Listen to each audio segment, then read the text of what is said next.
She doing? Everybody who voted already, make some noise, please. Clap your hands, everybody, if you got what it takes. Cause I'm Curtis. Y'all sing it. I want you to know that. My name is Frank Ski from KISS 104. This is how we get down in Georgia. Georgia Democrats. Brakes on the bus, brakes on the car. Brakes to make you a superstar. Brakes to win and brakes to lose. But these here brakes rock your shoes. And these are the brakes. Break it up, break it up, break it up. Georgia Democrats getting to the polls. If you got kids at home, make sure they voted too. If they of age, if they in college, get your grandmama and them, your neighbors, get out to the polls. Come on. If you want to step out with another man, that's the race. That's the race. And she runs off to them to Japan. That's the race. That's the race. And the IRS says they want to chat. That's the race. That's the race. And you can't explain why you claimed your cat. That's the race. That's the race. And Ma Bell sends you a whopping bill. That's the race. That's the race. With 18 phone calls to Brazil. That's the race. That's the race. Come on. You borrowed money from the mob. Sing it with me. And yesterday you lost your job. Everybody sing it. Well, these are the breaks.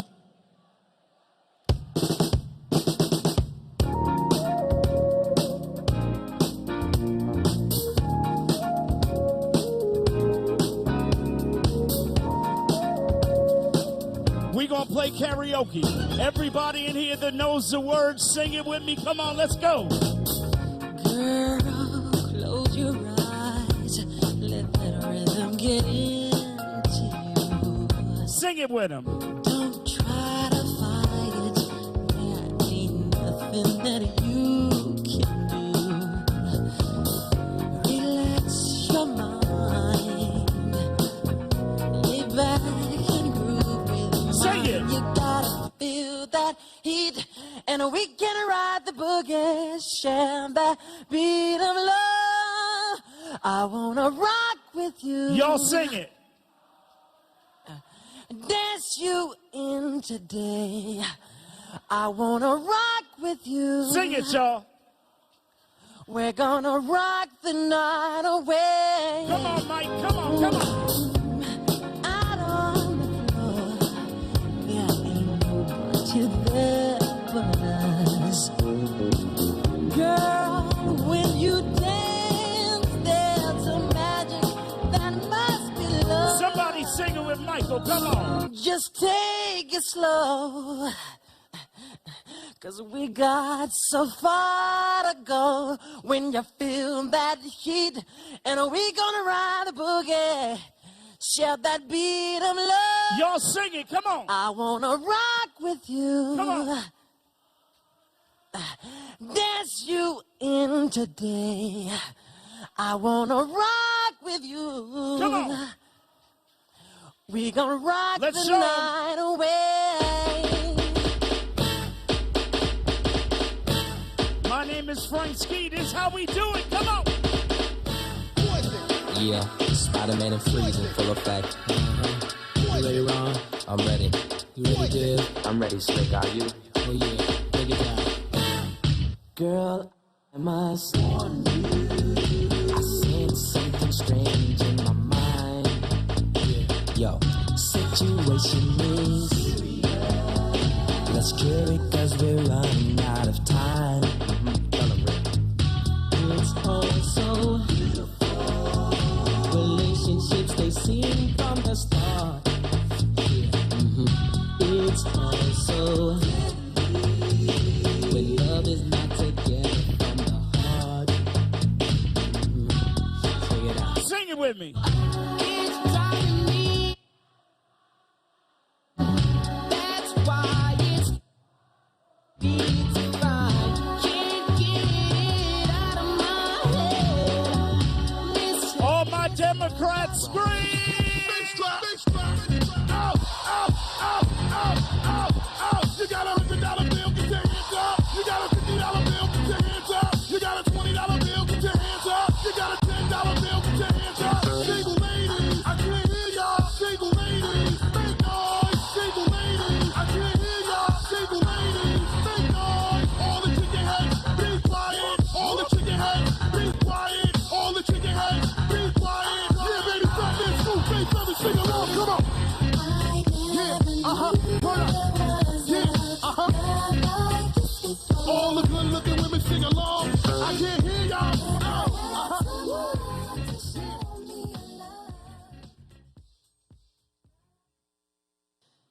Please welcome Georgia voters Kendra Costello, Bryce Remkes, and Lily Luttrell.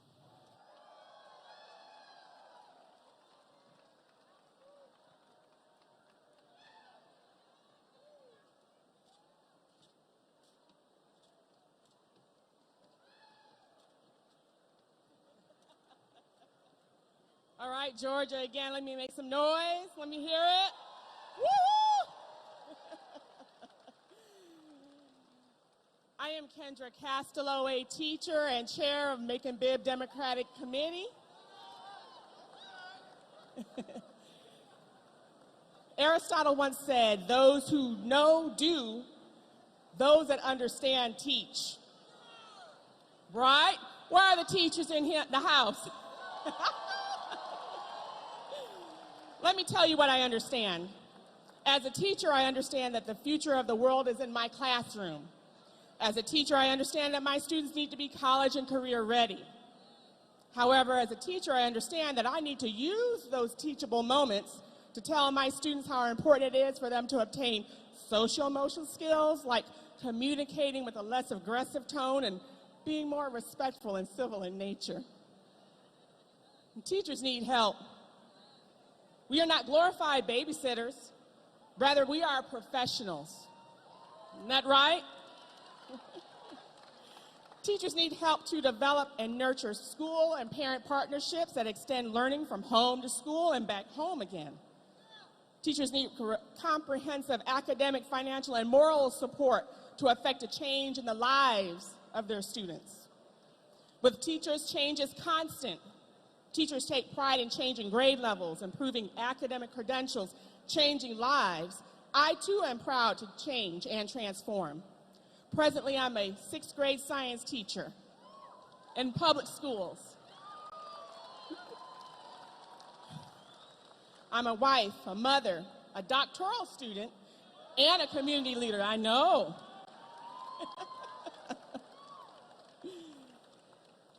So a majority of my career has been involved also being an ESOL teacher and being proud to advocate for multilingual and multicultural populations. So hola a mis habladores de español en ese lugar. Ahorita. Bienvenidos.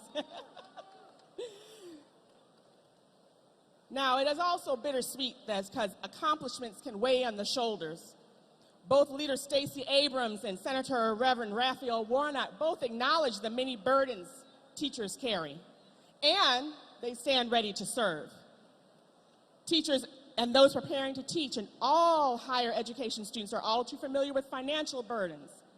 Senator Reverend Raphael Warnock is fighting for student loan forgiveness. Yes, which will allow our students to buy their first home, start a small business, and achieve their American dream, regardless of whether they went to a 2-year college, a 4-year college, or trade school. However, there's no tired like teacher tired. Not only do teachers tire and stress about their students, their reading and math skills, their supplies and materials, and their safety, we stress about our own children, our spouses, and our peace. So just as students need greater access to mental health services, I believe so do teachers need access to mental and health services.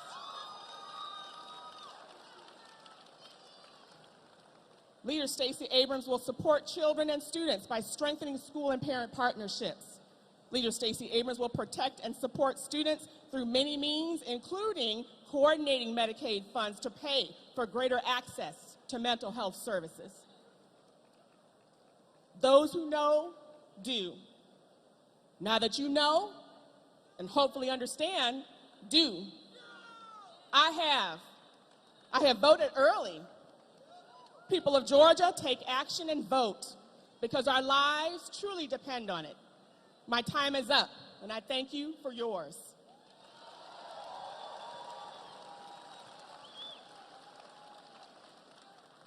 Thank you all so much. My name is Bryce Remkes. I'm the second vice chair of the Fayette County Democrats and a proud Iraq and Afghanistan veteran. I am so glad to be here today supporting Reverend Warnock and Stacey Abrams. As a young pilot in the U.S. Air Force, I flew combat missions in and out of Iraq and Afghanistan, often exposing myself to toxic burn pits as I served my country. I specifically remember flying through large black plumes of smoke from burning garbage and chemicals and wondering what the long-term impacts of my health would one day be. I wondered whether the country that I love so much would have my back.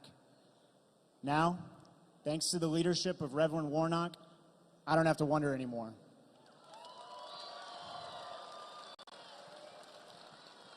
With his strong support and hard work behind the scenes, the PACT Act was signed into law this summer, ensuring that veterans like me have access to the health care we need after being exposed to harmful burn pits.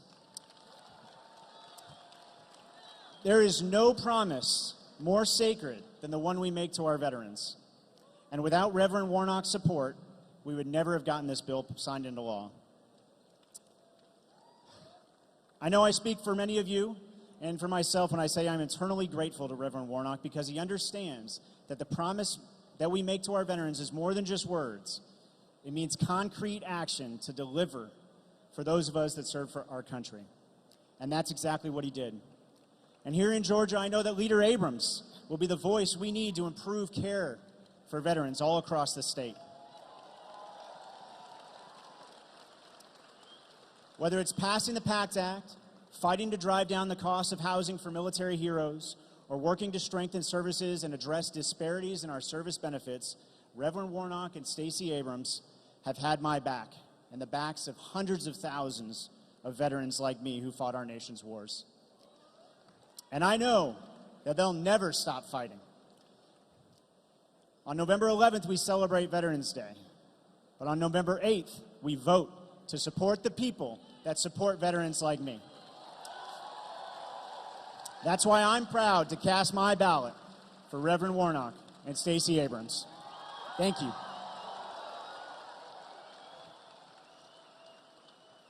Hey guys, my name is Lily Luttrell, and I'm an 18-year-old from Lilburn, Georgia. I'm currently studying public policy at Georgia Tech. This year, I'm proud to say that I voted for the first time in the primaries because I know what is at stake in this election. From fully funding our education system to protecting and supporting Georgians across the state, I know my vote goes a long way to shaping the community around me. Thanks to elected officials like Senator Warnock, who listen to his constituents to make life easier and college more affordable, I know when elected, Stacey Abrams will do even more to help out hardworking Georgians. I know I'm contributing to a more promising Georgia when I cast my vote. When I tell my friends why voting is important, I know I'm making a difference that will have a long-lasting impact.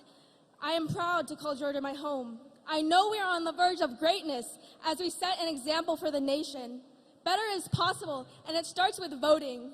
So let's get excited. Let's get to the polls. Let's use our voices to make a difference and bring change that we can all be proud of. Thank you.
Democrat families, come on. We are family. Get up, everybody, and sing. We are family. I got all my sisters with me. We are family. Get up, everybody, and sing. Everyone can see we're together as we walk on by. And we fly just like birds of a feather. I won't tell no lie. All of the people around us, they say, can they be that close? Just let me state for the record, we're giving love in a family dose. We are family. Hey, I got all my sisters with me. We are family. Get up, everybody, and sing. One more time. We are family. I got all my sisters with me. We are family. Get up, everybody, and sing. Good times. These are the good times. Yep.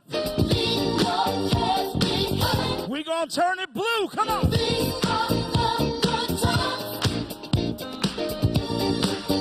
Good times. These are the good times. Our new state of mind.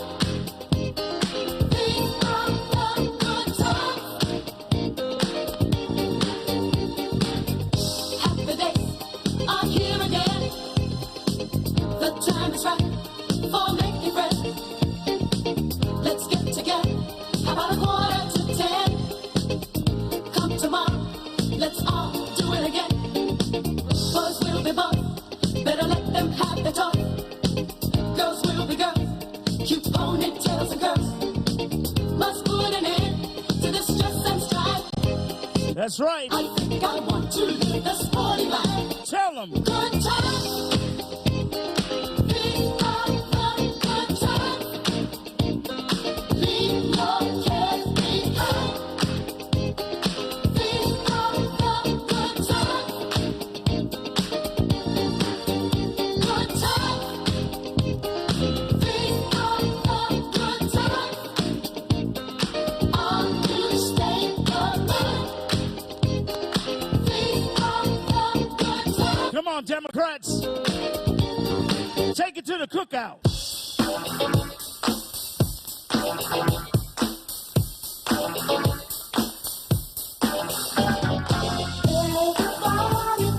Y'all sing it with me.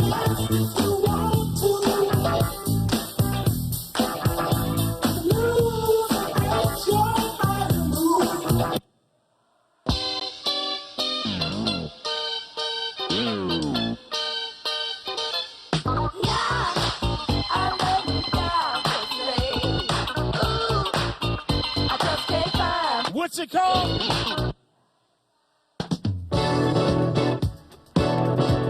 Whoa, whoa. My name is Frank Ski. Let's go.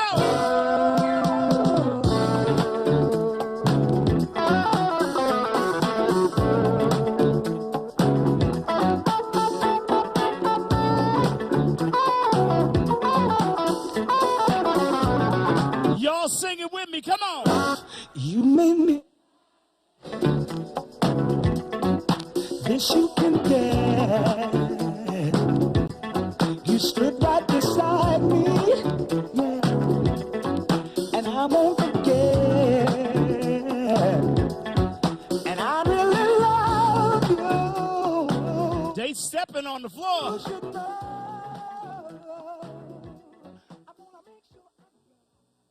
You must keep the faith and keep your eyes on the prize. That is your calling. That is your mission. That is your moral obligation. That is your mandate. Get out there and do it.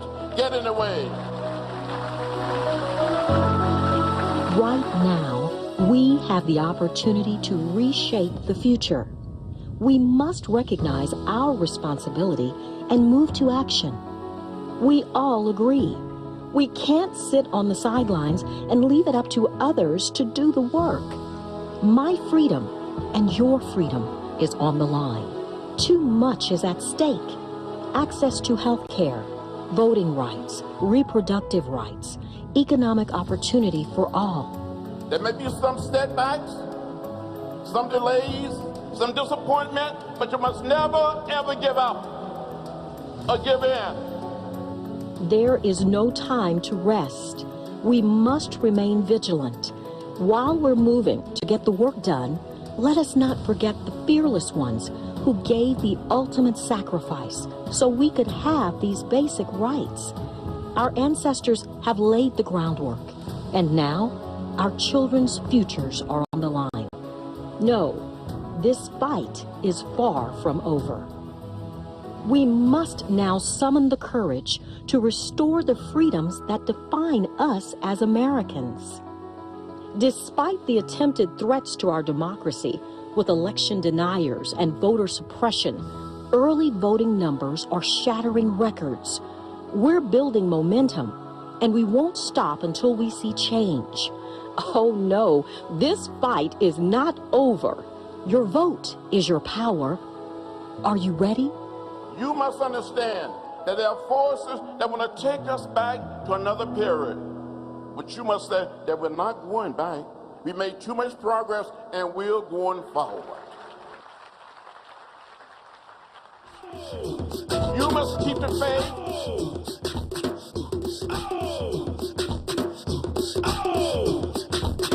All the shorties in the club, let me see you just back it up, drop it down, let me see you just get loose. Let's go. Let me see you just push it up, let me see you just Wobble, baby, wobble, baby, wobble, baby, wobble, yeah. Wobble, baby, wobble, baby, wobble, baby, wobble, yeah. Wobble, baby, wobble, baby, wobble, baby, wobble, yeah. Wobble, baby, wobble, baby, wobble, baby, wobble, yeah.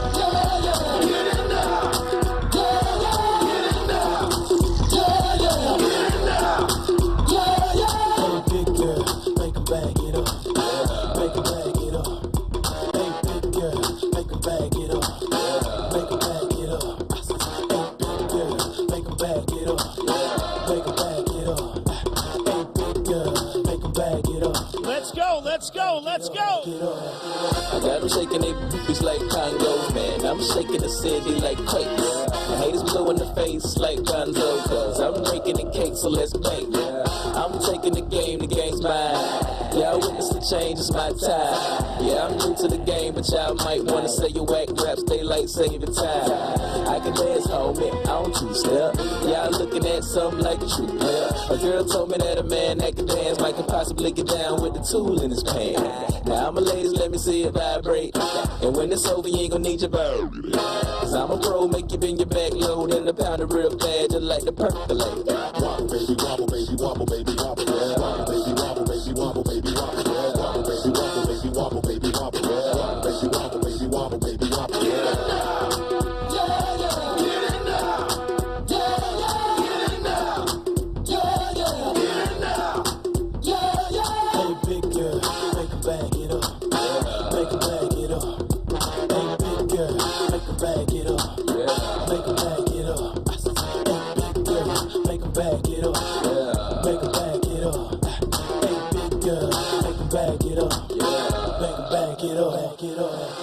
Girl, wobble it, and I'ma gobble it. Yeah. Say you're moving your head, go ahead, bobble it.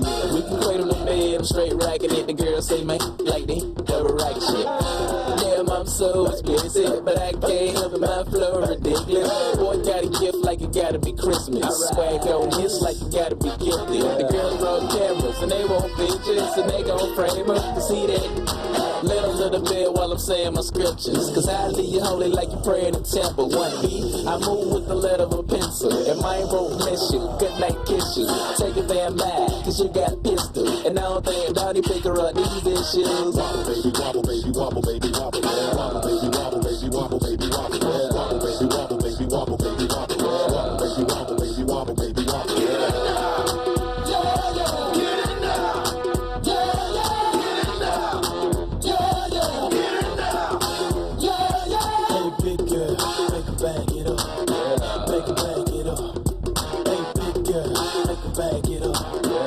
Back it up.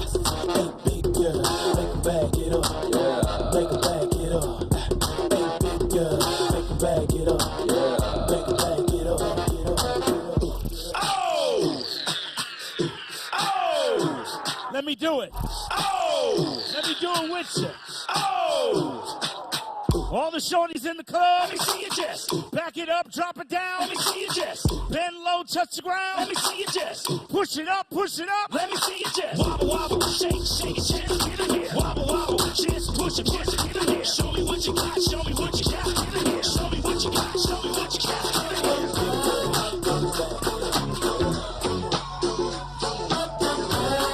Come on, Frank Ski. All my lady Democrats, get up! Make me happy. This you can bear. You stood right beside me, yeah, and I won't forget. And I really love you. You should know.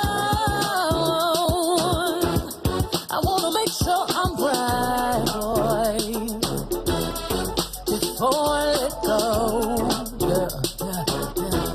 Now we had a good time that we can say.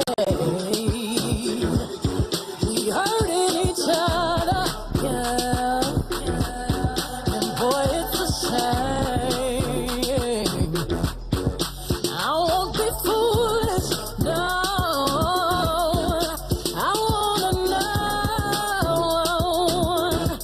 I wanna make sure I'm right, boy, before I let go.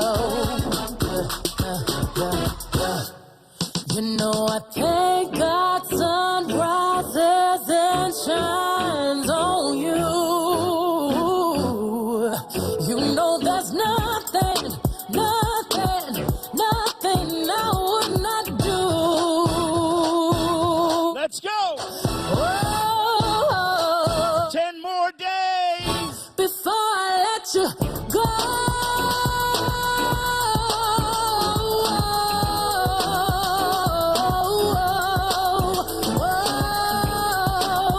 I would never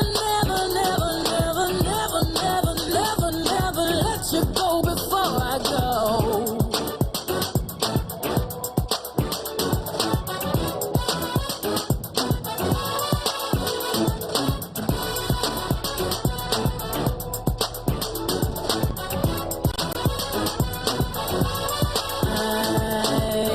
Pull up to Coachella, boost with the ghost feathers. I brought the squad with me, black on black bandanas. I do say it's champagne. I did the damn thing. Dirty Diana, singing and dancing all in the rain. Ooh, I just wanna have a good time. Turn around, get inside, and turn that ass to the right. Ooh, funny hop, drop, pop, cross your legs, turn around and cross your legs, turn around and cross your legs, turn around and cross your legs, turn around and cross your legs.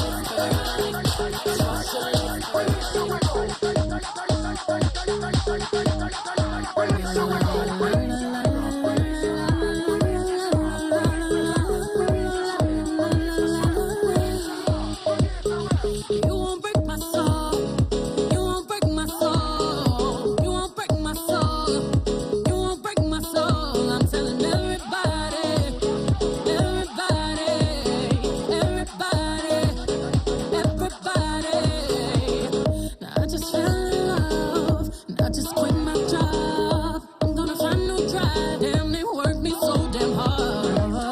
Work by 9, then off past 5. And they work my nerves, that's why I cannot sleep at night. Motivation, I'm looking for a new foundation, yeah. And I'm on that new vibration. I'm building my own foundation, yeah. Hold up, oh baby, baby, you won't break my soul. You won't break my soul. You won't break my soul. You won't break my soul. I tell everybody, everybody, everybody, everybody. Release your anger, release your mind, release your job, release the time, release your trade, release the stress, release your love, forget the rest. I'm gonna down my hair, 'cause I lost my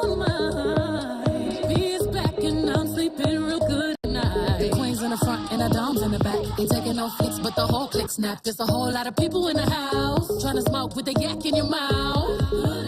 And we back outside. You said you outside, but you ain't that outside. Worldwide hoodie with the mask outside. In case you forgot how we act outside. Motivation. Found me a new foundation, yeah.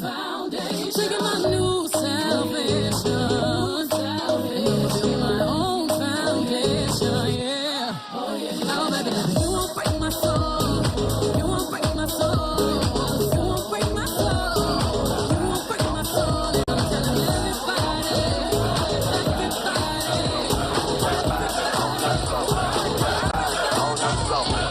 Back on the scene with the pocket full of green. Back on the scene with the pocket full of green. Back on the scene with the pocket full of Georgia Democrats, come on! Let it go. Can't let this thing called love get away from you. Feel free right now, go do what you wanna do. Can't let nobody take it away from you, from me, from we.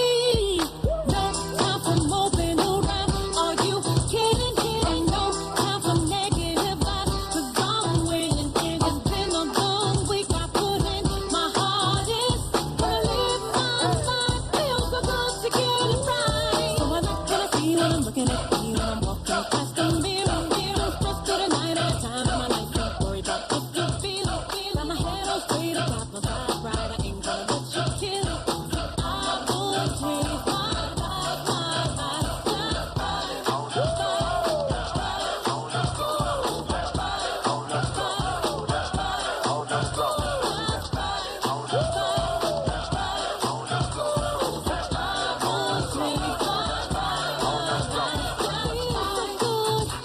when you're doing all the things that you wanna do.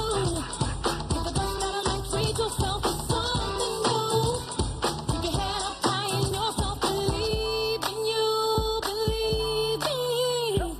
Having a really good time, I'm not complaining, and I'ma still wear a smile if it's raining. I gotta enjoy myself regardless. I appreciate life, I'm so glad that's fine. So I look when I see when I'm looking at me when I'm walking past the mirror. Don't worry about you and what you're gonna do. I'm a lady, so I must stay fast. Gotta keep it high, keep it together. If I want to get better, I would change my life, my life.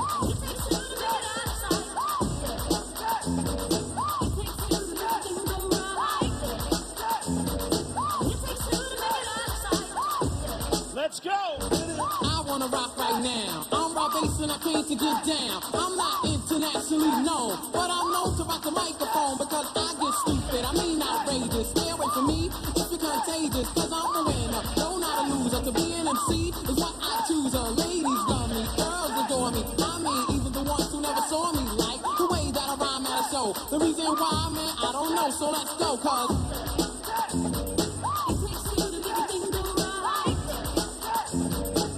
Old school, get ready, get ready. Wait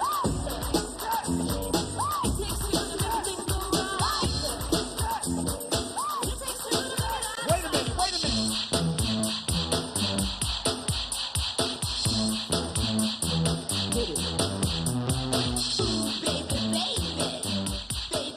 If you old enough, make some noise then.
don't know why, but it's, and that's the way it is.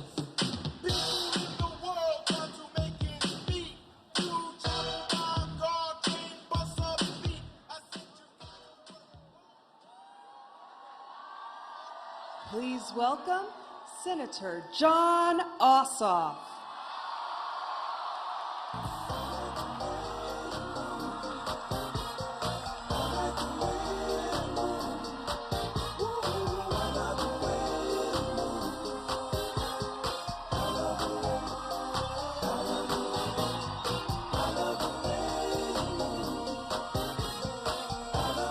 Good evening, College Park.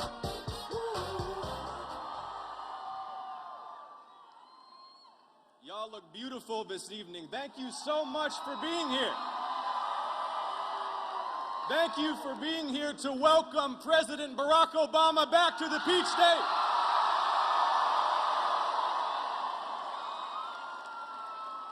Now, College Park, can y'all hear me all the way in the back? I want you to say this with me now. Say vote. Say vote. Say vote. You sound good. Listen, first of all, I have to say thank you. Thank you. Thank you to all of you who knocked on doors, who wrote postcards, who chipped in what you could, who got out the vote. Thank you to all of you for what you did to win those two massive underdog victories to secure the United States Senate majority. You did that. You did that, Georgia.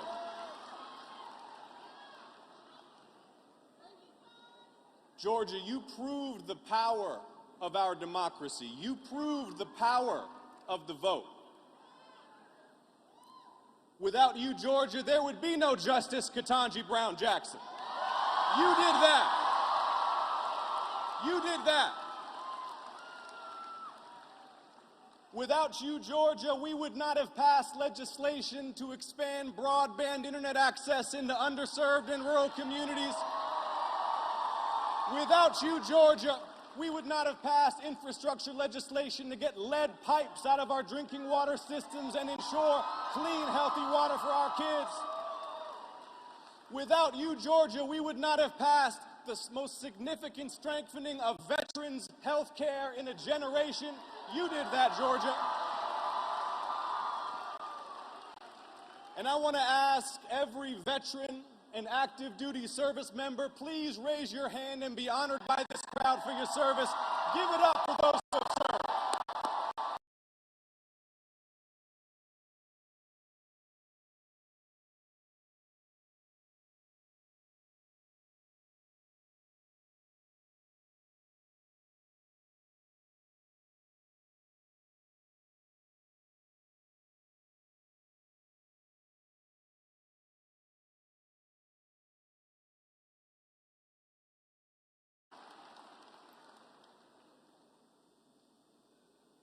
In Georgia, the maternal mortality crisis in this state is a shame.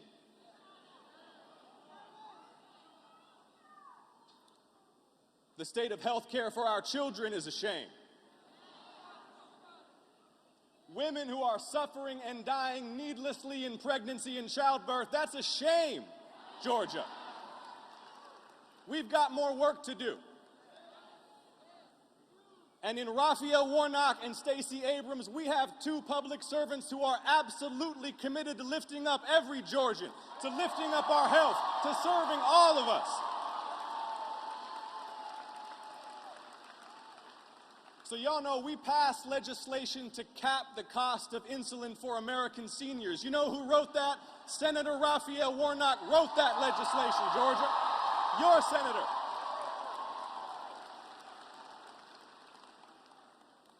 And Stacey Abrams has been fighting for a decade to expand Medicaid in the state of Georgia, to ensure that every family in the state of Georgia gets the health care that they need. Georgia, we've come a long way, but we have got a long way to go. So say it with me again now, Georgia. Say vote. Say vote. Say vote. Now please get on your feet and welcome the next governor of the great state of Georgia, Stacey Abrams.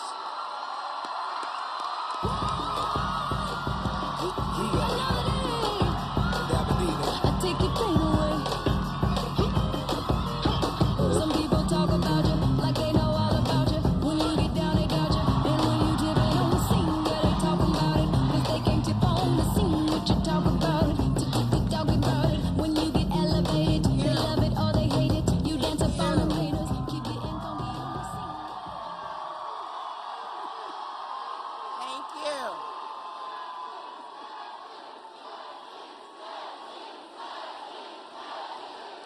Thank you.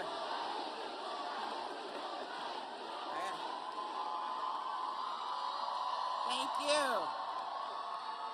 Look, I never get tired of saying this. Thank you, Senator John Ossoff. Okay, Georgia. Starting tomorrow, we've got 10 days to victory, 10 days to destiny, 10 days to history. And I think you already know this, but Politics 101 says you got to introduce yourself. My name is Stacey Abrams, and I intend to be the next governor of the great state of Georgia.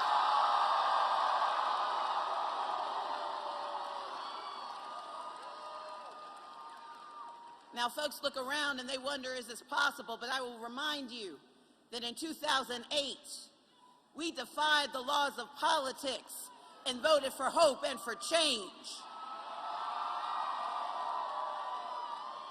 In 2012, when they said we were done, we came back and we re-elected the 44th president of this United States.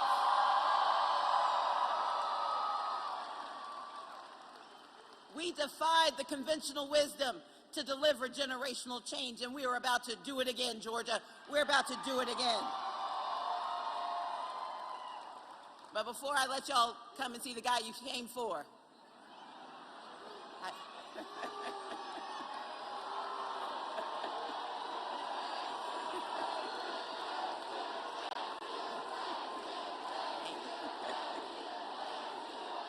thank you. I'm here to say thank you to you. I want to say thank you to the workers and the warriors who survived a pandemic and came out on the other side. I want to say thank you to the resistors and the persisters who understood that we were in a pandemic of racial violence, of gun violence, of attacks on our right to vote and attacks on our freedoms. I want to say thank you to the families that stood strong when others looked down on you. I want to say thank you to the families that stood up when others were sitting down. We have come together in this moment because we know what is possible. We know that we deserve more in the state of Georgia than they've been telling us for a while. We know that by turning to each other instead of turning on each other, we can turn Georgia around.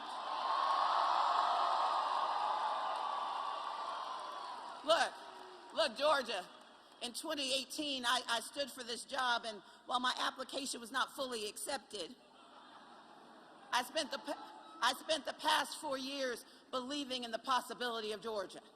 And because you believed with me, because you worked with me, we sent Kamala Harris and President Joe Biden to the White House.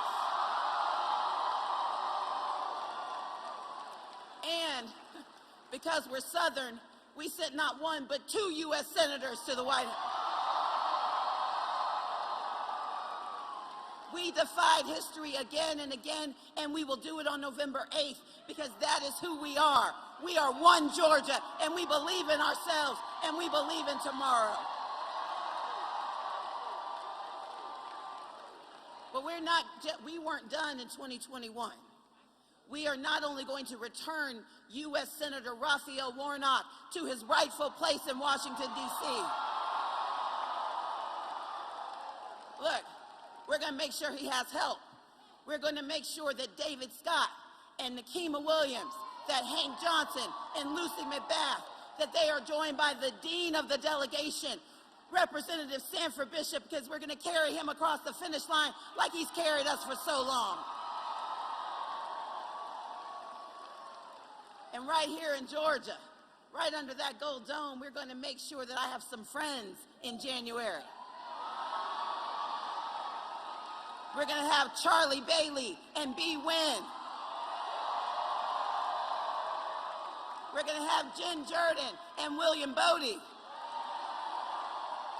Nikita Hemingway, Janice Laws Robinson, Alicia Thomas Searcy.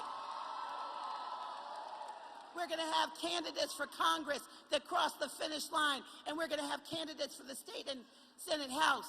We're going to make sure that across the state of Georgia, the wave of blue never stops.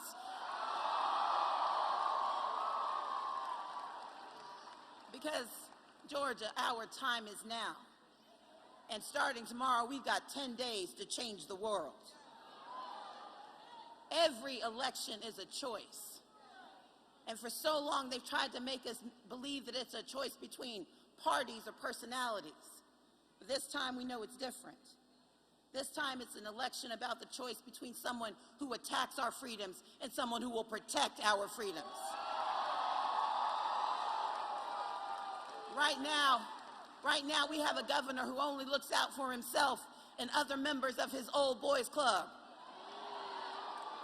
Well, apparently my invitation got lost in the mail, so I'm just going to go ahead and take the keys to the governor's mansion.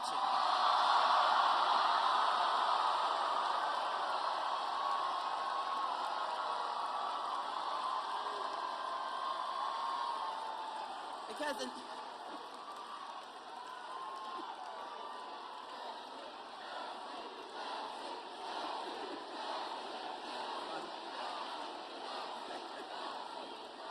okay? Look, for the last 20 years, men like Brian Kemp have tried to convince us that they have a poverty of resources. But you know, I know the answer. It's not a poverty of resources, it's a poverty of leadership, and we just struck it rich. We have a state government full of powerful men who like to give power to other powerful men. And they like to use that power to strip us of our freedoms. Our freedom to vote, our freedom to be safe from gun violence, our freedom to control our own bodies in the state of Georgia. But for the first time, we've got more than we ever could have expected. We've got a diverse ticket that looks like Georgia. And we've got $6.6 billion sitting in our coffers right now after we've paid our bills, after we put 15% in our rainy day fund. We've got $6.6 billion now. My opponent wants to spend that money on his friends and his cronies. I want to spend it on you.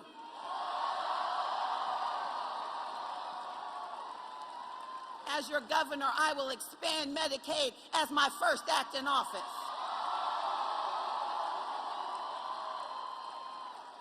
I will prove that in the South, we can protect the Second Amendment and protect second graders. I will raise teacher salaries. I will support our workers.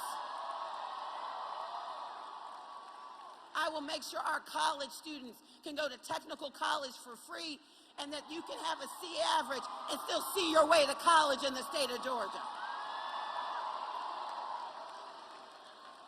And I'm going to tell y'all a secret. We can do all of this, and we don't have to raise a dime in taxes. All we have to do is raise our expectations and change our leadership. And to put it more plainly, it's time to fire the governor and hire someone new.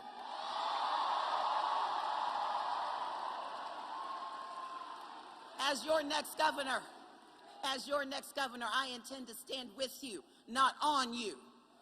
I intend to invest with you and fight with you and serve you. I intend for our children to grow up safe and secure, not afraid and cowering. I intend for our small businesses to be front of mind, not last-minute thoughts. I intend to be the Maynard Jackson of Georgia.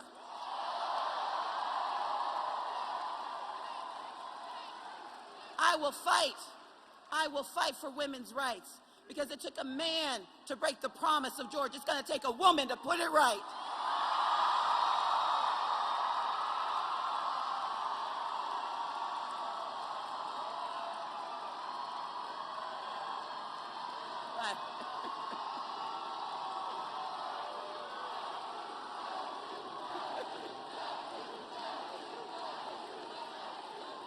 Look, I can listen to this all night, but we only got 10 days, y'all. Right now, we are seeing record turnouts. And the press, no, because the press is trying to tell us it's a fluke. It's not a fluke, it's a fact. And the fact is, if we want to win, we're going to double down and we're going to show up and show out. So I'm going to give you a little bit of instruction. If you have a day to give to knocking and making phone calls, we need your help. I need everyone in this room to commit to spend the next 10 days turning Georgia blue. Look, I need you to call people and knock on doors. I need you to call people you haven't talked to for a while. I need you to call people you're mad at, call people who are mad at you. I need you to call people you owe money, call people who owe you money. I need you to call people you broke up with. Hey, look, let's make it the Democratic version. Call people you want to get with, but let's get it done. Because in 10 days, we will have more in the state of Georgia. And if you are with me, every time I point at you, I want you to say the word more. Say more. If you want more money in your pocket, say more. If you want more opportunity in your neighborhood, say more. If you want affordable housing in Georgia, say more. If you want Medicaid in Georgia, say more. If you want to save our hospitals, say more. If you want to save our lives, say more. If you want more freedom in our community, say more. If you want more for our seniors, say more. If you want more for organized labor, say more. If you want more for our children, say more. If you want more for our veterans, say more. If you want more for our seniors, say more. If you want to win, say more. Say more. Say more. Now let's get it done.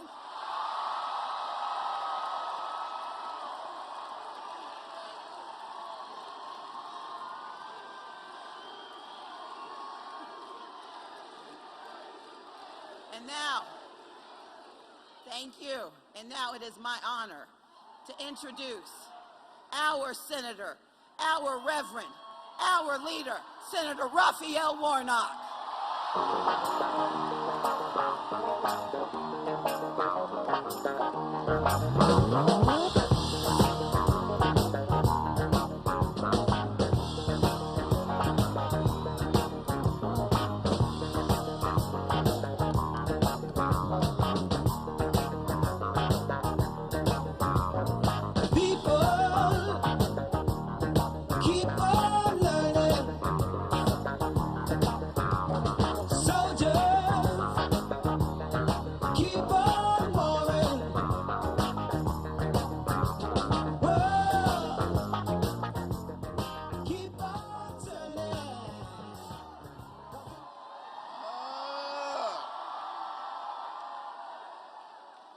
Well, hello, College Park, Georgia.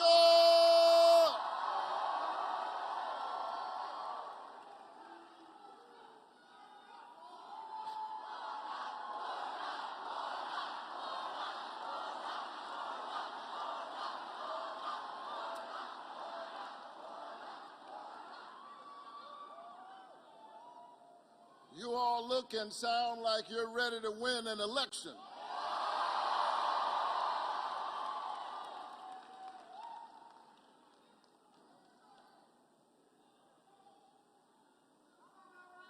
I want, first of all, just to say thank you.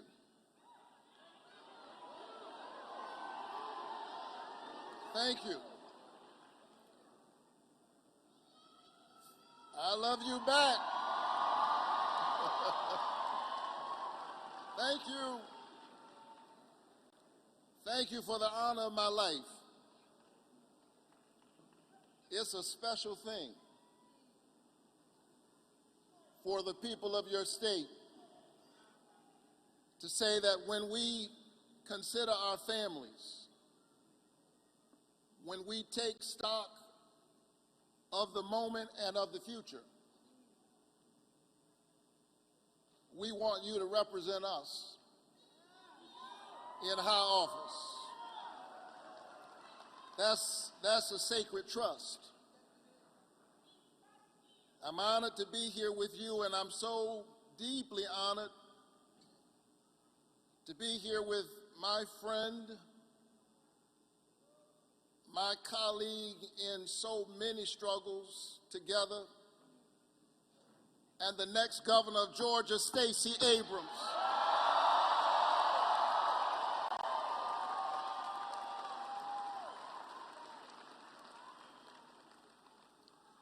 And to be here with the senior senator from Georgia, my brother from another mother, Jon Ossoff.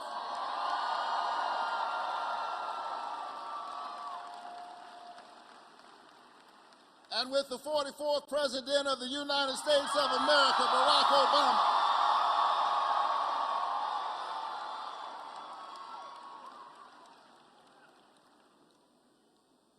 I'm honored, and I'm still very much amazed at all that has happened. You know, you don't really know for sure that you want a job until you actually get the job. I mean, be honest, some of you have lobbied and worked for a job, got the job, and then wanted to tell people what they could.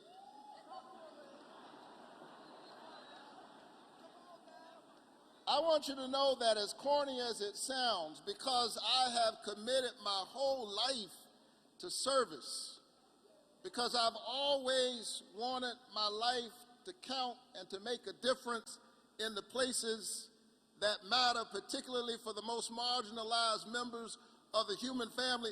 It sounds corny, but every 3 or 4 days I pinch myself because I can't believe that the people of Georgia gave me the amazing honor of representing you in the United States Senate.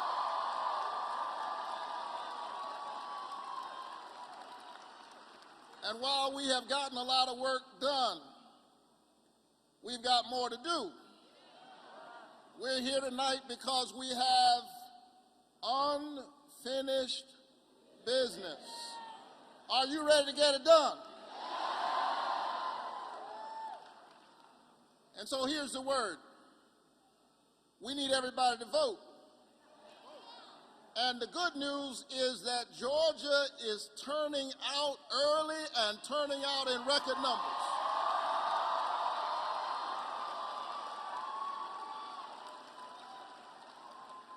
And we are turning out because we know that a vote is a kind of prayer for the world we desire for ourselves and for our children. We're turning out because we know that your vote is your voice, and your voice is your human dignity. We're turning out because we know that John Lewis risked his life and crossed the bridge so that we might be that bridge to the future.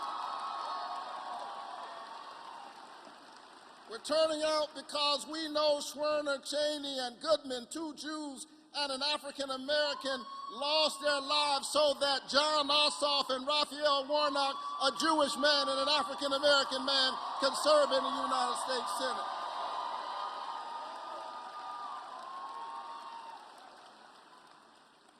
We're turning out because we know that democracy is the political enactment of a spiritual idea. This notion that each of us has within us a spark of the divine, that in our diverse and variegated humanity we reflect together the glory of God. And so if we have a spark of the divine, we ought to have a voice in the future of the country and our destiny within it. The vote is a sacred thing. Your ballot is a blood-stained ballot. By all means, use it and make sure everybody you know uses it.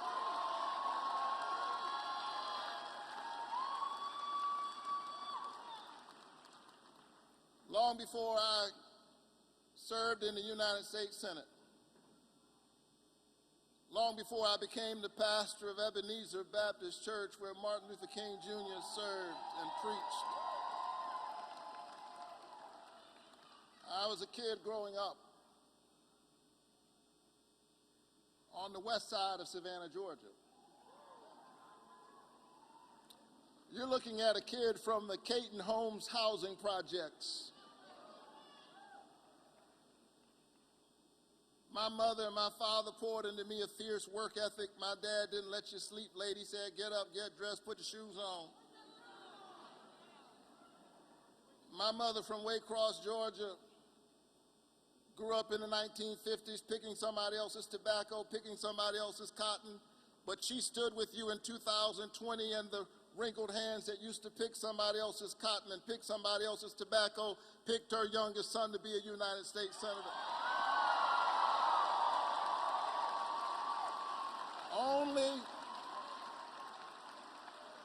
Only in America is my story possible.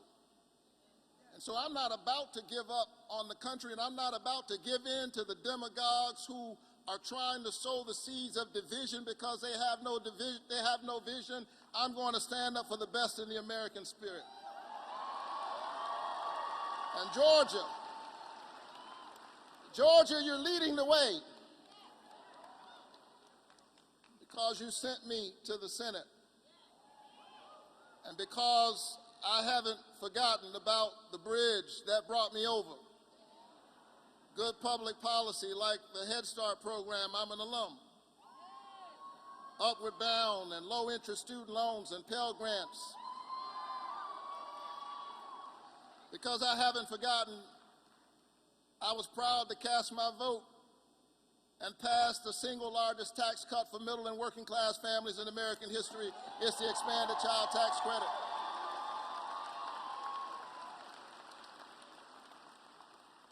Because I went to Morehouse College on what I call,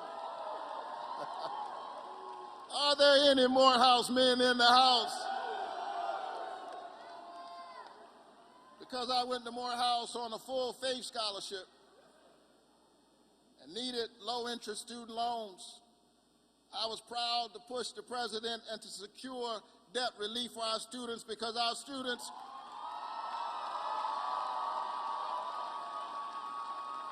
our young people should not have a mortgage before they have a mortgage.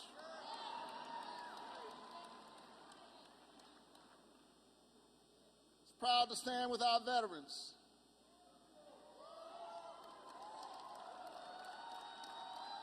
Proud to stand with our law enforcement officers in big cities and in small towns.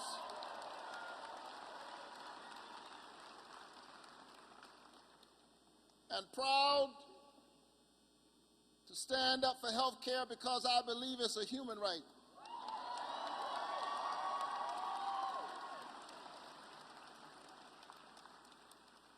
I got arrested a couple of times fighting for health care.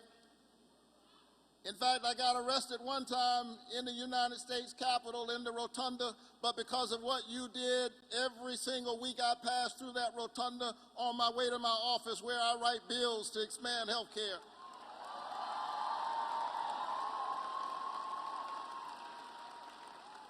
I wrote the provision to cap the cost of insulin for folks on Medicare to no more than $35 of out-of-pocket costs. Listen, and when I talked about that the other night,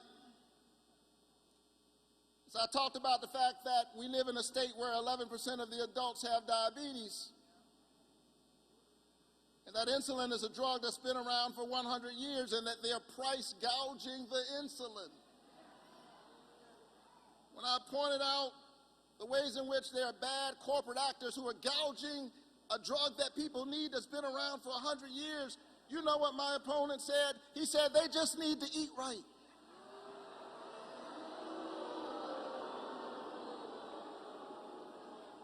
Well, while he's blaming the people of Georgia, I'm holding the pharmaceutical corporations accountable.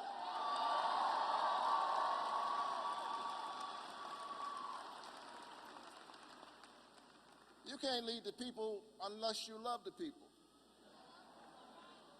You can't love the people unless you walk among the people. You actually have to know stuff to do this job.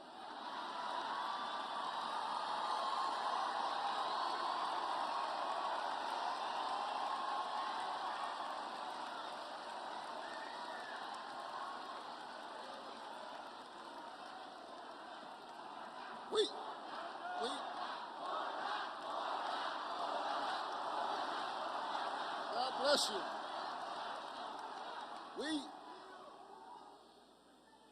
We capped the cost of prescription medicine for seniors so they wouldn't have to choose between buying groceries and buying medicine. We gave Medicare the ability to negotiate the price of prescription drugs. And when I pointed out the other night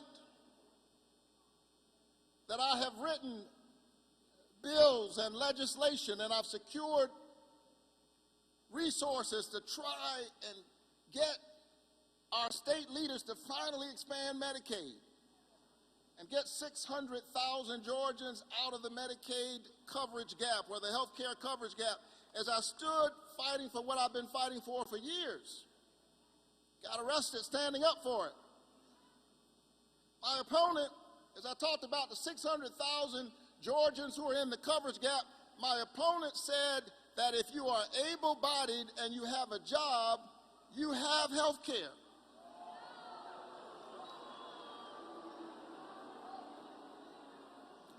Where has he been? Does he know any ordinary people? Does he know any hard-working, struggling Georgians?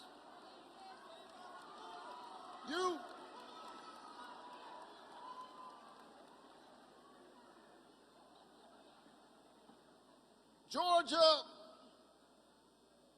deserves a senator who understands the struggles of hard-working families, those folk that we called in the midst of a pandemic essential workers. Well, if they are essential workers, they deserve an essential wage. They deserve essential health care.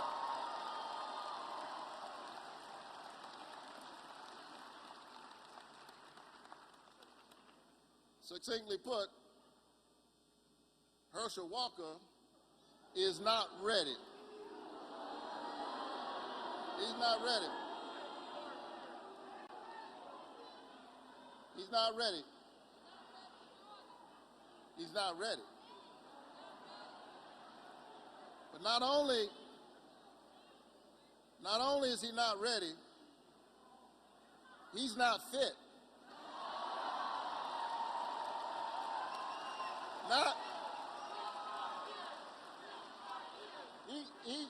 He's not fit, not to represent the people of Georgia.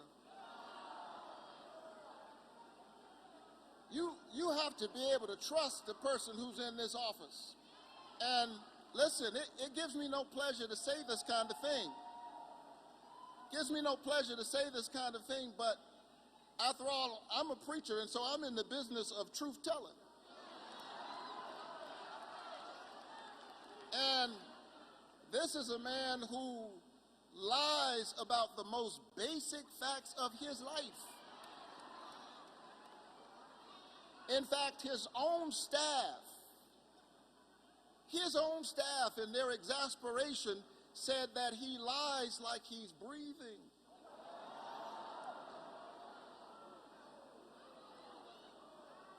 And we all saw it with our own eyes. He wears his lies quite literally as a badge of honor.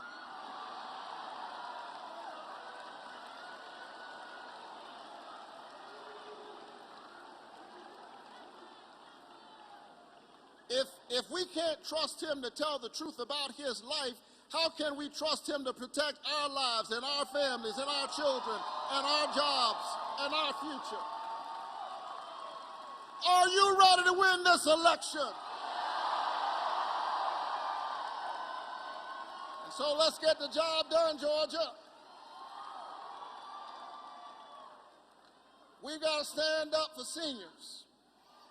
We've got to stand up for veterans. We've got to stand up for women and the right to choose. We've got to stand up. We've got to stand up for workers, and we've got to stand up for the future. Are you ready? Let me tell you, I'm ready. I'm running for re-election not because I'm in love with politics. I put up with politics. I'm running because I'm in love with change. That's what I'm in love with, change. I'm running because every now and then in this office I get to do something amazing, like cast my vote to confirm Ketanji Brown Jackson to the United States Supreme Court.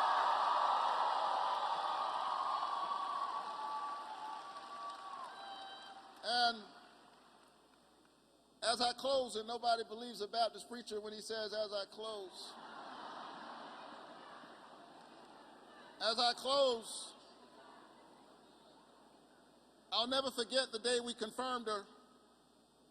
The whole chamber was full. The vice president was sitting in the chair. My colleague and friend, Senator Cory Booker, and I were standing there talking to the vice president, waiting on the vote to open. The vice president said, guys, this is such a moment. You really ought to take this moment maybe and write a letter to somebody who comes to mind. She made that suggestion the way so many of the sisters in my life make suggestions. And you know what to do. And then she handed each of us a sheet of paper. But it wasn't just any sheet of paper, it was the letterhead of the Vice President of the United States. It didn't take me long to know who I should write that letter to, because the only job I love better than being your senator, the only job I love better than being Ebenezer's pastor is being Chloe and Caleb's dad.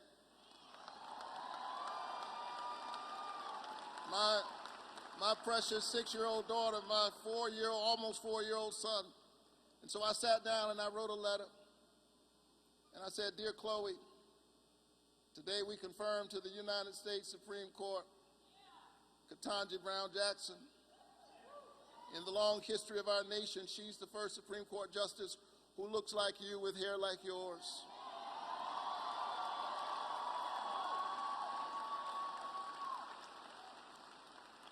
And while we were confirming her, a friend of mine, the vice president, suggested that I write a letter. She's the first vice president who looks like you. I write just to say that in America,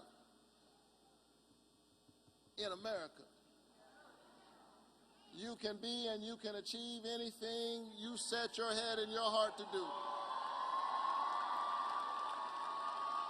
Love, Dad.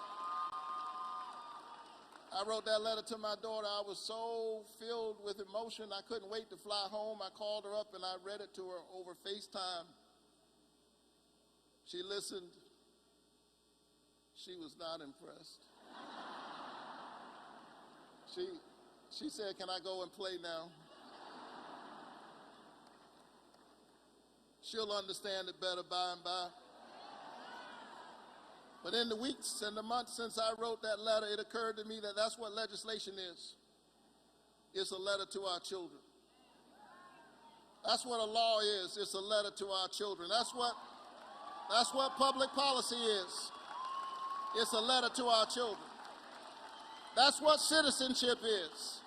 It's a letter to our children. That's what a vote is. It's a letter to our children.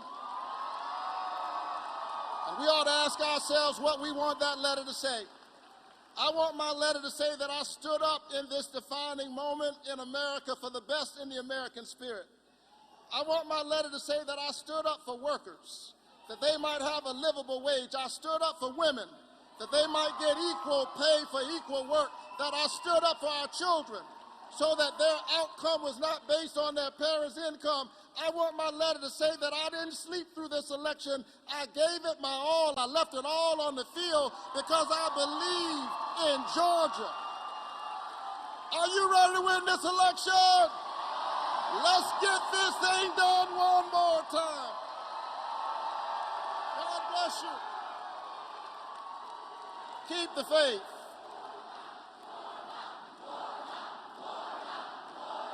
Thank you. And now it's my distinguished honor to introduce a man and a brother who needs no introduction, our friend, the 44th President of the United States, Barack Obama.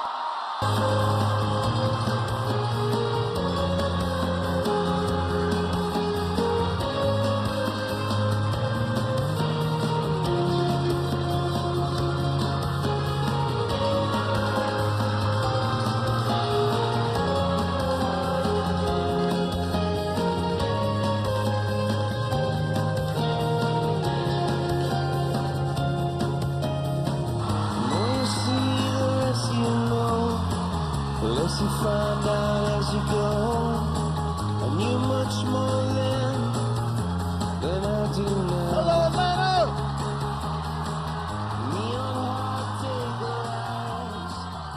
Yeah. It's good to be back in Georgia.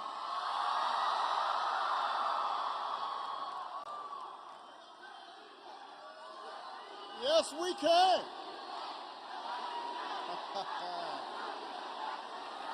Thank you. Yes, it's good to be back. Now, my first order of business, I want to find out who's scheduled me after a Baptist preacher. That's a hard act to follow.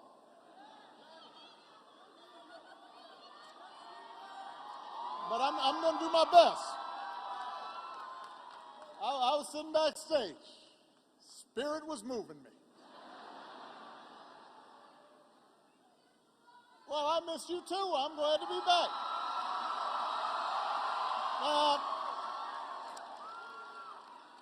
There's a reason that we are holding this rally on a Friday instead of a Saturday. Because the #1 team in the country is playing on Saturday, and nobody wants to go up against the Dogs right now.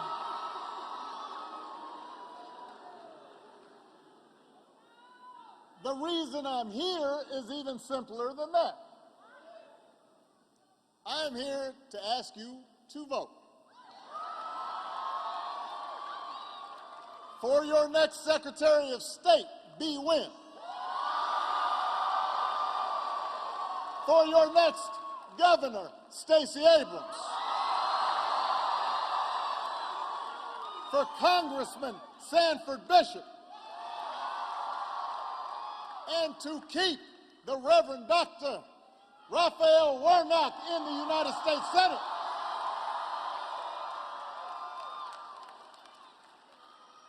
You don't have to wait for November 8th to cast your ballot.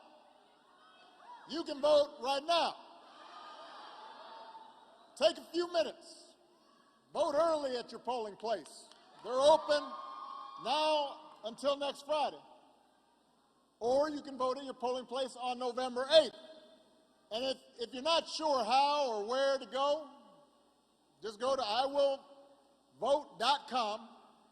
Let me repeat that, iwillvote.com. Find out where, make a plan. I love you too, but I still want you to vote.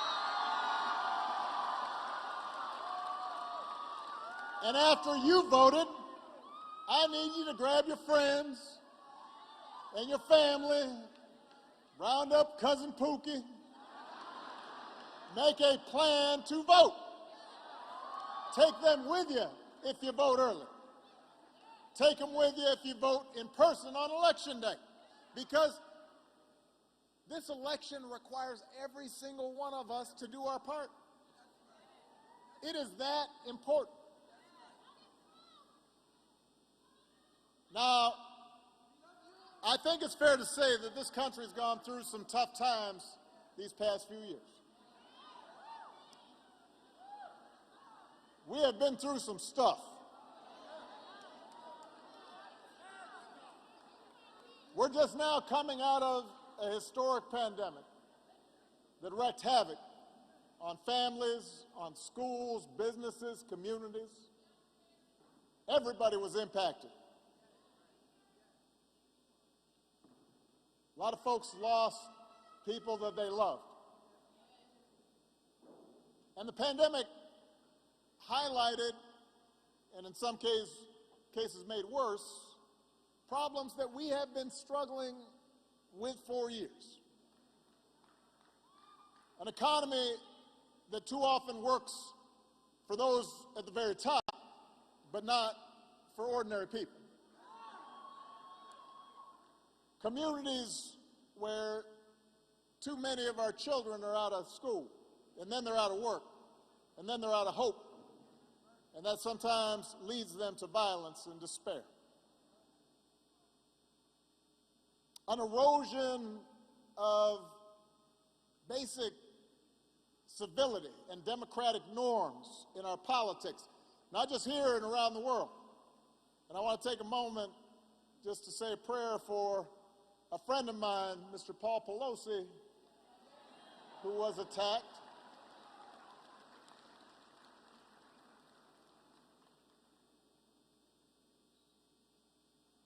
A politics where some in office or who aspire to office work to stir up division, to make folks as angry and as afraid of one another for their own advantage. And all of this has been amped up, hyped up, 24/7 on social media, on platforms that oftentimes find controversy and conflict more profitable than telling the truth. So I get why people are anxious. I get why you might be worried. I understand why it might be tempting sometimes just to tune out, to watch football or Dancing with the Stars. But I'm here to tell you that tuning out is not an option. Despair is not an option. The only way to make this economy fair is if we, all of us, fight for it. The only way to save democracy is if we, together, nurture it and fight for it. And that starts with electing people who know you and see you and care about you. People who will struggle alongside you. People who will fight for you. And that's what you did 2 years ago when you sent Joe Biden to the White House. Joe is fighting for you every day. He's got your back. He's doing everything he can to put more money in your pockets, to make your streets safer, and bring more good-paying jobs here to Georgia. You did it twice when you voted twice to send Reverend Warnock to the U.S. Senate, along with John Ossoff. And so now you need to do it again. Because there may be a lot of issues at stake in this election, but the basic question, the fundamental question that you should be asking yourself right now is who will fight for you? Who cares about you? Who sees you? Who believes in you? That's the choice in this election. Who will fight? Who will fight for working people who are struggling to pay their bills?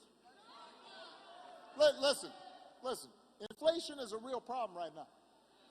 And by the way, it's not just here in America, it's worldwide.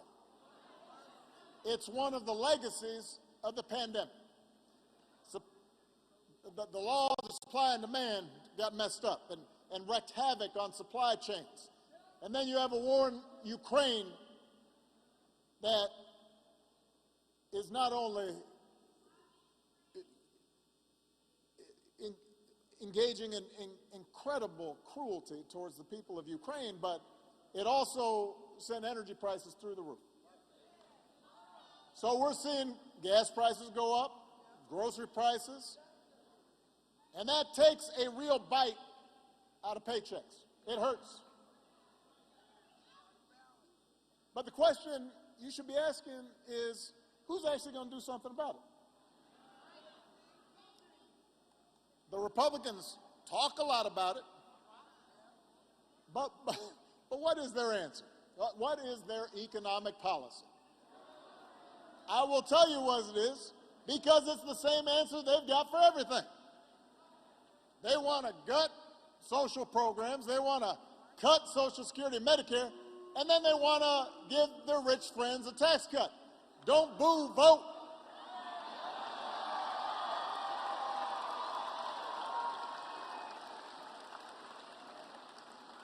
And the reason I can say with confidence that they want to cut taxes for the wealthy and for corporations is because that's their answer to everything.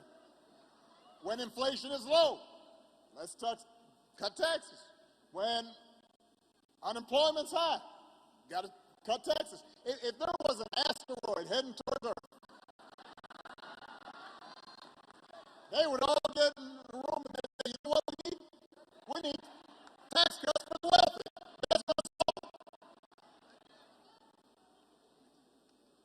How's that going to help you? And on the other side, you have Democrats like Reverend Warnock, who have shown that they will take on the drug companies to lower prices and get the oil industry to clean up its act and pass laws to make housing more affordable and make sure big corporations create jobs here in Georgia instead of overseas. Serious answers to serious problems. That's the choice in this election. That's what it's about. If you're watching TV, you've heard a lot about crime. Violent crime has gone up over the last 7 years, not just the last 2. Not just in liberal states, but in conservative rural states too. That's a serious problem. Who will fight to keep you and your family safe? The Republican politicians who want to flood our streets with more guns? Who actually voted against more resources for our police departments? Is it somebody who carries around a phony badge and says he's in law enforcement? Like he's a kid playing cops and robbers? Or is it leaders like Reverend Warnock and John Ossoff and Senator Bishop, who worked with President Biden to pass the first major gun safety legislation in nearly 30 years? That's the choice in this election. That's what's at stake right now.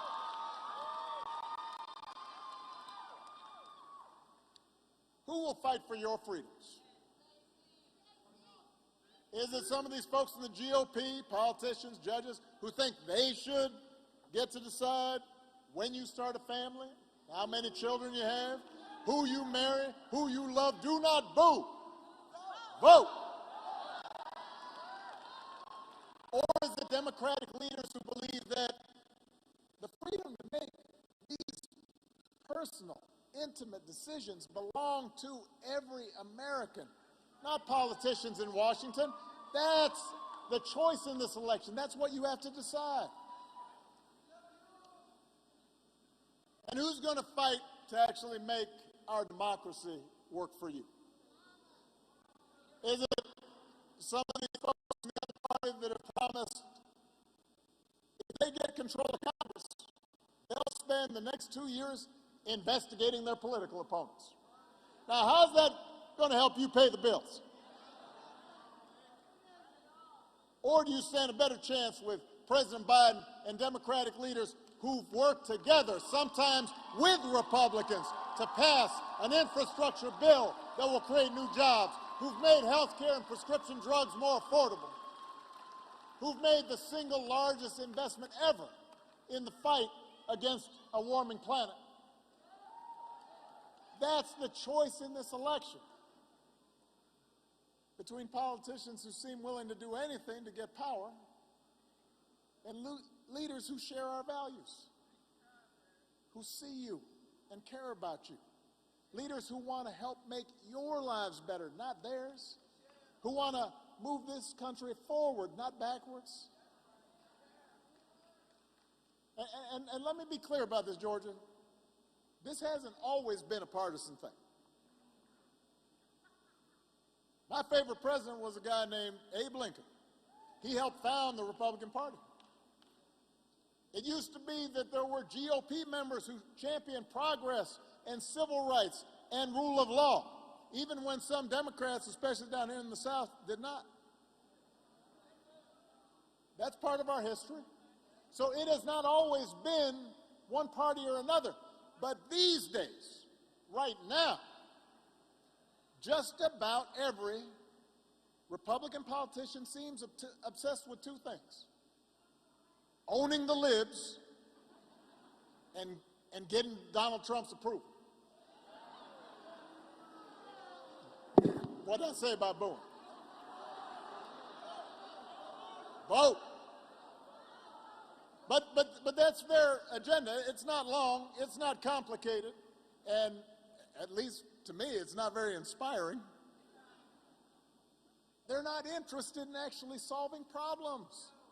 They're interested in making you angry and finding somebody to blame, because that way you may not notice that they've got no answers of their own.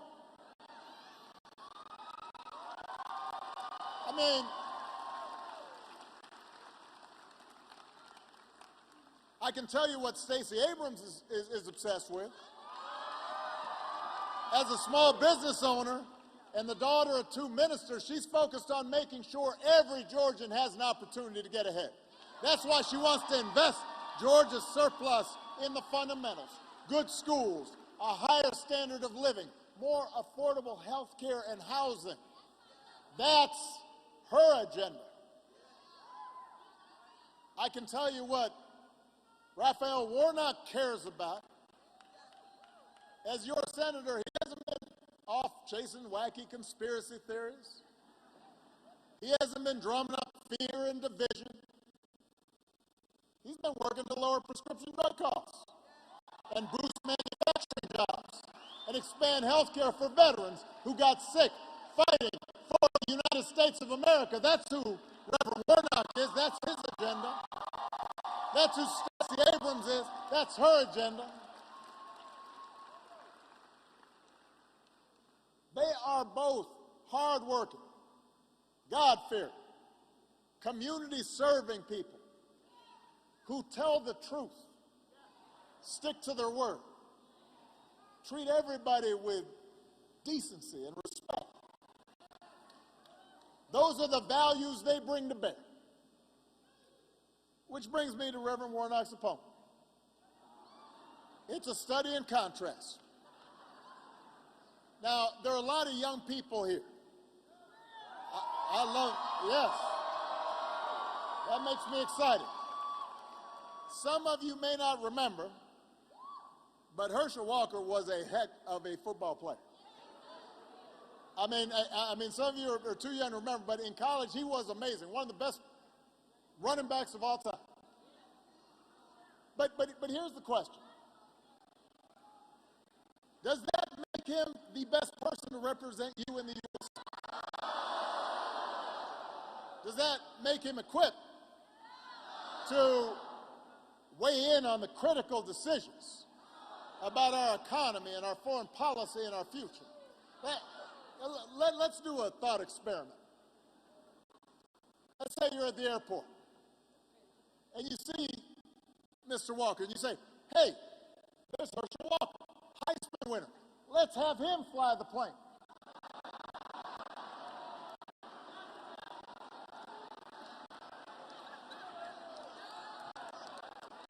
You probably wouldn't say that.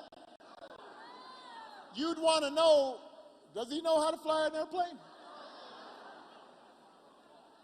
Or let's say you go to the hospital and you say, you know, that Walker guy, he sure could tear it up at Sanford Stadium.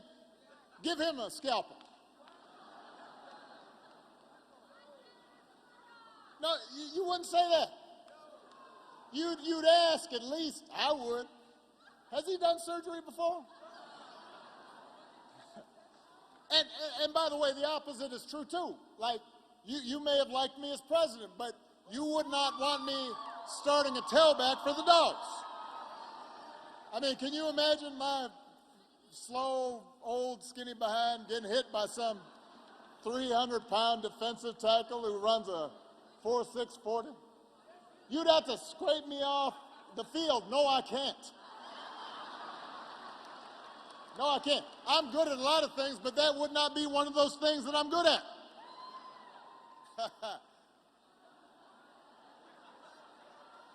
I mean, I can still hit a jumper now, but you wouldn't want me on the football field running between the tackle and the guard. My point is not that being a football player disqualifies you from being a senator if you had put in the work.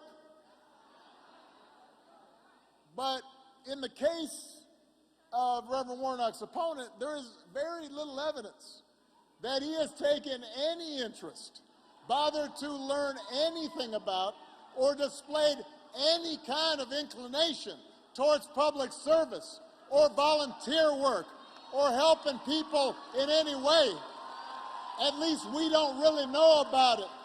And that does make you suspect. Seems to me he's a celebrity who wants to be a politician.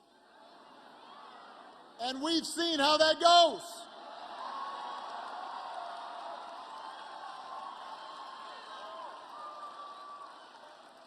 We've seen that before.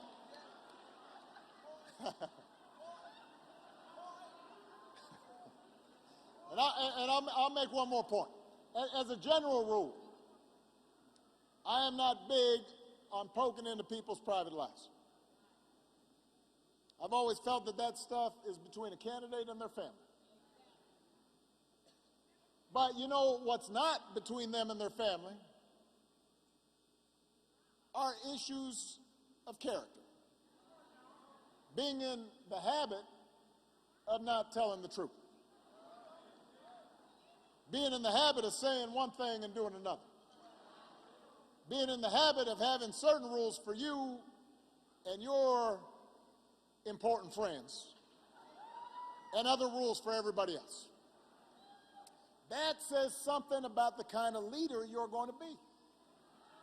And if a candidate's main qualification is that he's going to be loyal to Donald Trump, it means that he's not really going to be thinking about you and your needs. And you deserve better. Georgia deserves better. You deserve somebody who's independent and who's going to go work every day and fight for you. Somebody like Reverend Raphael Warnock, who's been doing it all his life, responsibly, conscientiously, effectively, not just in the Senate, but throughout his entire career. You deserve somebody who's also going to stand up for a woman's right to make her own health care decisions.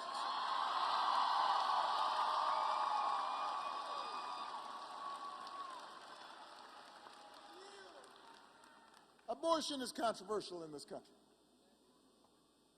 And I genuinely believe there are people of good conscience who may differ from me on this issue. But we should all agree that women everywhere should be able to control, have a say in what happens with their own bodies. It shouldn't be controversial to say that the most personal of healthcare choices should be made by a woman and her doctor, not by a bunch of mostly male politicians. And that's why when the Supreme Court struck down Roe versus Wade, it was a wake-up call for a lot of people, especially young women who may have taken Roe for granted. It was a reminder that a politicized court can reinterpret what we thought were well-settled constitutional rights. It's a reminder that history doesn't just move forward, it can go backward too. If Republicans take back the House and the Senate, we could be one presidential election away from a nationwide ban on access to abortion. And that might just be the beginning. I taught constitutional law for over a decade, and I can tell you this. If a court does not believe in a zone of privacy that allows us to make certain decisions without government interference, then other freedoms we take for granted are also at risk. And I'm not just making this up. I'm not trying to, get everybody anxious. Justice Thomas wrote as much in the Dobbs opinion. He said as much. If there's no right to privacy, then same-sex marriage could be at risk. Almost every Republican in the House of Representatives has already voted against guaranteeing a right to use contraception. The basis for that original decision saying we had a right to contraception was a right to privacy, a zone in which the government can't interfere.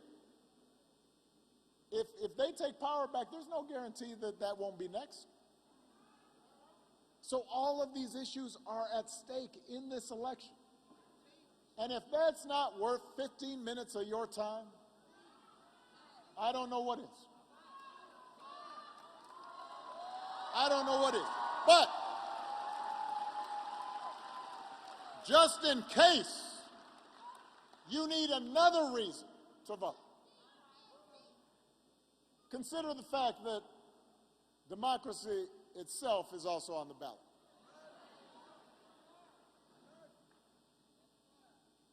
I have to admit, sometimes going out on the campaign trail feels a little harder than it used to.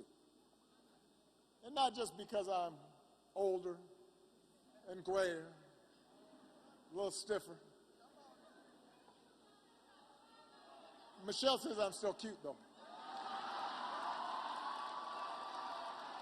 But back when I was first running for office, people didn't agree with me on everything, but we could at least talk to each other. Maybe once in a while we could persuade each other. We could be civil towards each other. And that's why I ended up getting a whole bunch of Republican votes. And after I won, John McCain, my opponent, graciously conceded, gave me a call, publicly wished me luck for the sake of the country. And there was a peaceful transfer of power. That basic foundation of our democracy is being called into question right now. Democrats aren't perfect. I'm the first one to admit it. Politicians, just like all of us, can make mistakes. But right now, with a few notable exceptions, most of the GOP and a whole bunch of these candidates are not even pretending that the rules apply to them anymore. They are just making stuff up. Last year, Stacey's opponent signed one of the most aggressive voter suppression laws in the country. And later on, he admitted he was, quote, I'm quoting here, frustrated with the results of the 2020 election, so he, quote, did something about it, unquote. Now, let me tell you something. First time I ran for Congress, I was already in the state legislature, I ran for Congress. I lost the primary by 30 points. Got whooped. Whooped. It was embarrassing. Had to go out the next day. Had a big L on my forehead.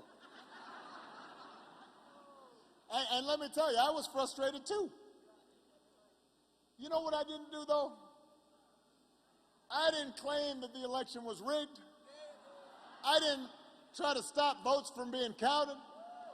I didn't incite a mob to storm the Capitol. I took my lumps. I figured out why my campaign hadn't connected to voters. I tried to run a better race the next time. And by the way, I won the next time because that's how our system works.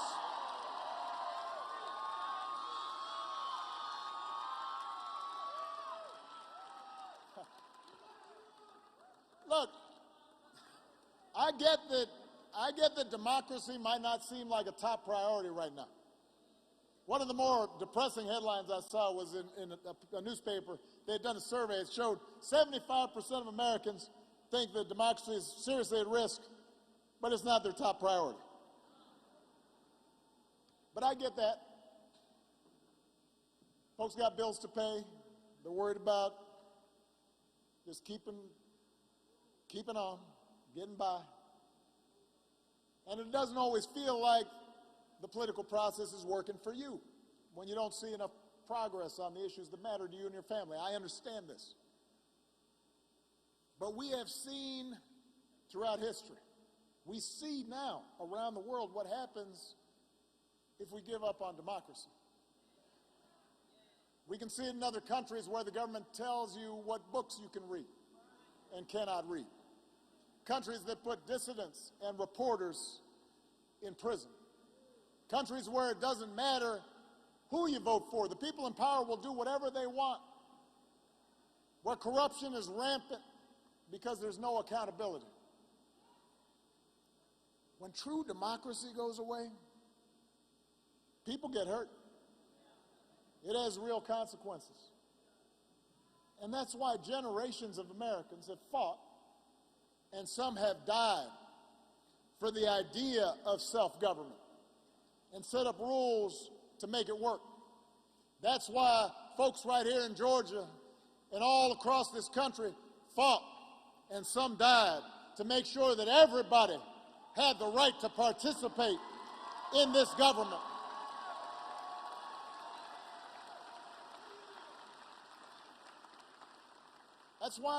That's why we teach our kids, even when they're little, certain rules about what's fair and what's honest.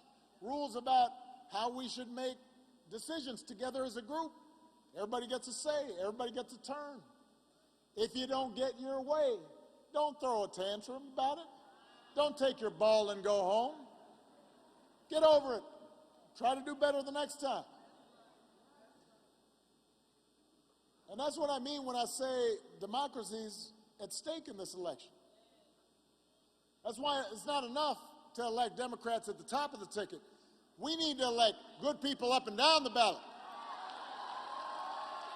Across the country, some of the folks who tried to undermine our democracy are running for offices that will oversee the next election. And if they win, there's no telling what might happen. And that's why we need to work just as hard to elect secretaries of state like B. Wynn. We got to fight for them just like we fight to elect governors and senators who care about you. Because if things get close, they can make all the difference. And guess what? Now you get to make a difference too. You know, we joke in my house, Michelle, she'll admit this, she can be a little glass half empty sometimes. I am the hope and change guy. So I'm usually a little more optimistic. But sometimes Michelle gets down about the state of the country and the state of the world. And I'll tell her everything will be okay. And I believe it will. But I also know that things will not be okay on their own. We have to fight for this. Democracy is not self-executing.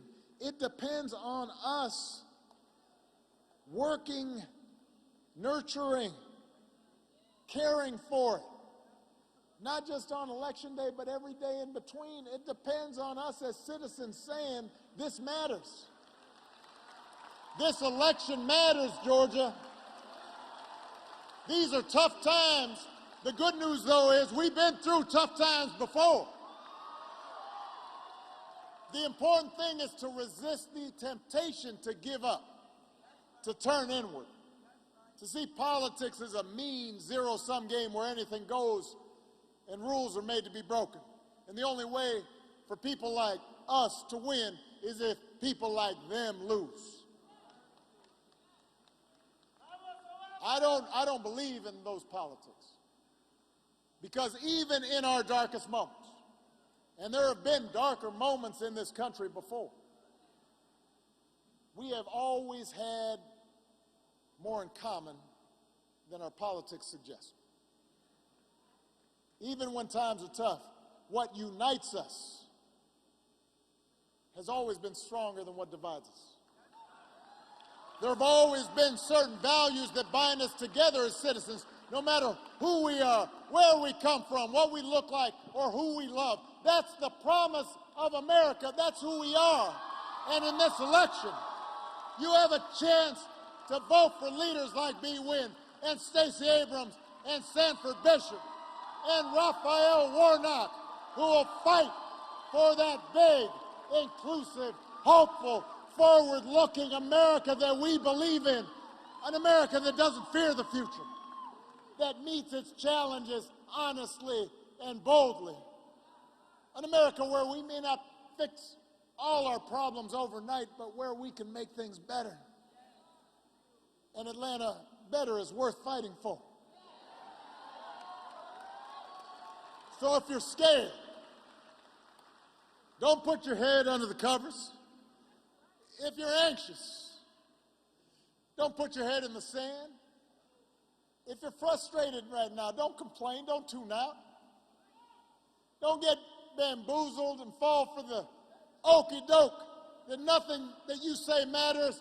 I need you to get off your couch and vote. Put down your phone and give TikTok a rest and vote. Vote for this whole incredible Georgia Democratic ticket. Then help your friends and family members, your neighbors and your co-workers do the same. Because enough of us, if enough of us make our voices heard, I promise you, things will get better. We will heal what ails us. We will restore our democracy. We will build a country that is more fair and more just and more equal and more free. That's our task. That's our responsibility. Let's go do it. Thank you, Atlanta. Thank you, Georgia.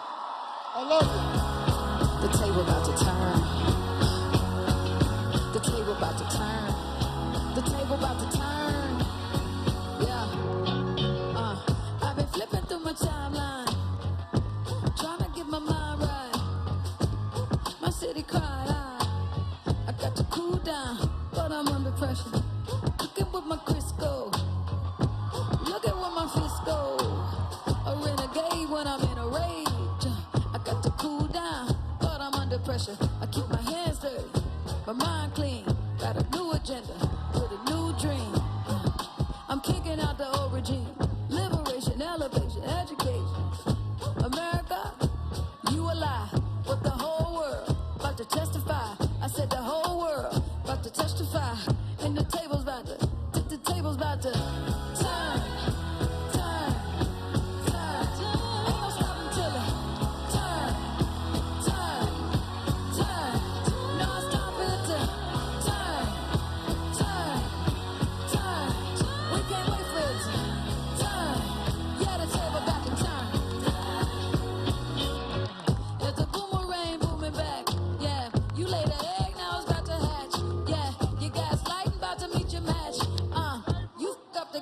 Then you should do the dishes.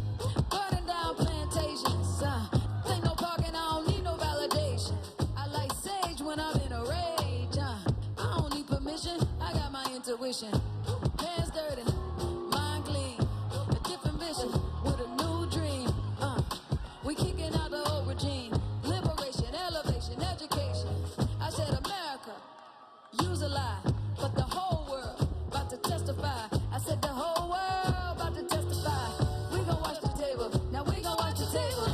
Turn.